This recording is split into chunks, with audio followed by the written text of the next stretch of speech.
करते थे कि मन इंडिकेटर है। जब आप गाड़ी चलाते हैं तो सामने घड़ियां लगी होती हैं।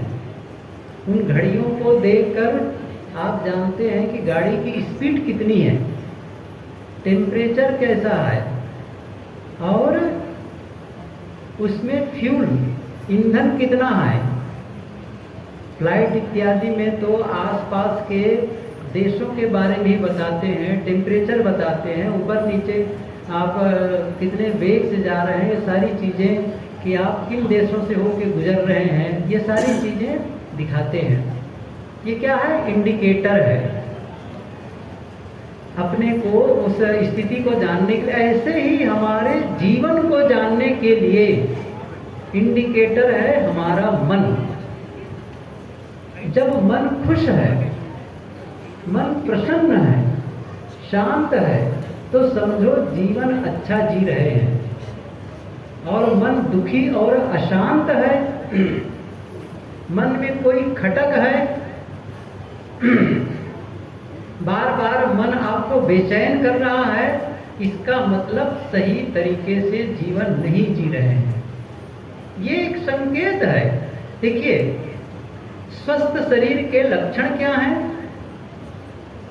स्वस्थ शरीर के लक्षण है शरीर का भान न रह जाना, शरीर का ख्याल न रह जाना, शरीर बिल्कुल भूल गया हो, तब जानो स्वस्थ है। क्योंकि कहीं तकलीफ है, मान लो आपके दांत में ही कहीं दर्द है, तो फिर आपको बार बार उस दांत का ख्याल आएगा। पैर में दर्द है तो बार बार ख्याल आएगा, कोई बीमारी है तो बार बार ख्याल आएगा। लेकिन आप पूरी तरह स्वस्थ हैं तो आप शरीर को भूल जाते हैं, भूले हुए हैं बिल्कुल, क्योंकि कोई ख्याल ही नहीं। क्या है कि ख्याल करने का, वो तो हो ही रहा है, जो कुछ चलना फिरना है, तो शरीर को आप भूलते हैं। ये क्या है? स्वस्थ शरीर का।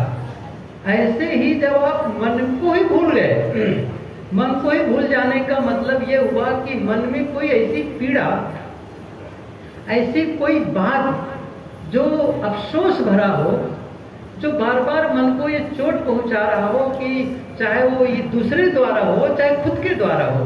कभी कभी होता क्या है कि हर बार तो गलती अपनी होती नहीं है, दूसरों से भी हो जाती है।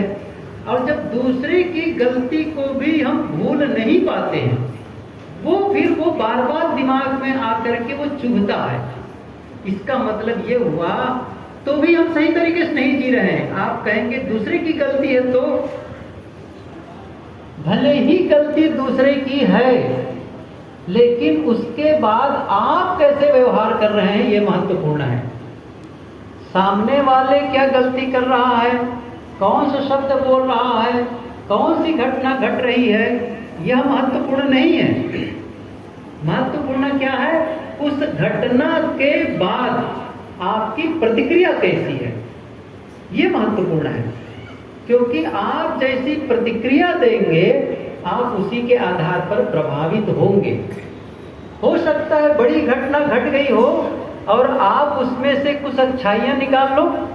ये सोचने का तरीका ही है कि आप दुख में से भी सुख निकाल लेते हैं और सुख में से भी दुख निकाल लेते हैं। इसीलिए एक बात याद रखना, नजरिया को अपना ठीक करना है, वो सकारात्मक मानसिक नजरिया होना चाहिए। देखिए, गुरुदेव जी कहा करते थे, ध्यान करने का मतलब केवल मन का निर्विषय हो जाना या फिर निर्विचार हो जाना ही पर्याप्त नहीं है। चलो वो तो ठीक है, लेकिन ध्यान का मतलब है मन का विवेक में ढल जाना, जिसको आप कह सकते हैं कि समता में कह सकते हैं, या फिर विवेक में ढल जाना। अर्थात हमारा ध्यान सब जगह काम आए।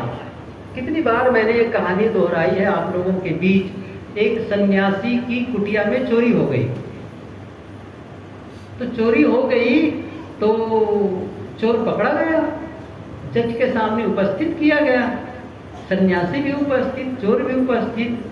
तो पूछा गया सन्यासी से कि बताओ क्या चोरी हुई।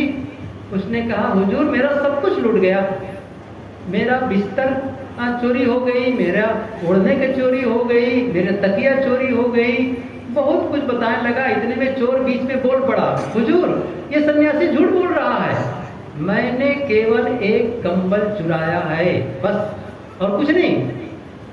तो सन्यासी ने क्या कहा, हुजूर ये कंबल ही मेरा बिस्तर था, कंबल ही मेरा ओढ़ना था, और कंबल ही तकिया था, और कंबल ही चला गया, सर्वस्व लुट गया ना, सब चला गया। मेरा मतलब है आप ध्यान को कहीं भी स्थापित कर सकते हो। ध्यान को आप खाने में लगा सकते हो, ध्यान को बोलने में लगा सकते हो, ध्यान को चलने में लगा सकते हो, ध्यान को काम में लगा सकते हो, समग्र जीवन का दर्शन बन जाए। ये नहीं है कि जो केवल आत्म कल्याण करने वाले उन्हीं को ध्यान चाहिए।